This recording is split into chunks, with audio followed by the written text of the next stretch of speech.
Governor Singh Kamran Tessori से सफीर मुत्तहिदा अरब अमारात की मुलाकात हुई। गवर्नर सिंह से सूबे बिलखसूस कराची में सरमायाकारी करने पर सफीर यूएई का उन्होंने शुक्रिया अदा किया और सफीर हमाद उबैद अल-ज़हबी ने कहा वीज़े के मसाइल हल हो गए, पाकिस्तानी 5 साल का वीज़ा ले सकते हैं। सफीर यूएई ने गवर्नर सिंह को कराची में कायम वीज़ा सेंटर आने की दावत देते हुए कहा गवर्नर इनिशिएटिव के तहत जारी मनसूबे लायक तहसीन है। सफीर यूएई ने गवर्नर हाउस में शजरकारी मुहिम के तहत पौधा लगाया, परचम कुशाई भी की, मेहमानों की किताब में अपने तासुरात भी दर्ज किए।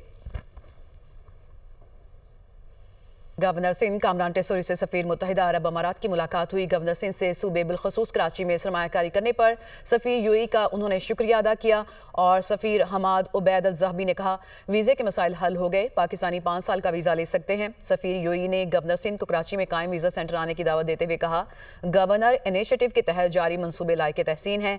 सफीर यूएई ने गवर्नर हाउस में शजरकारी मुहिम के तहत पौधा लगाया, परचम कुशाई भी की, मेहमानों की किताब में अपने तासुरात भी दर्ज किए।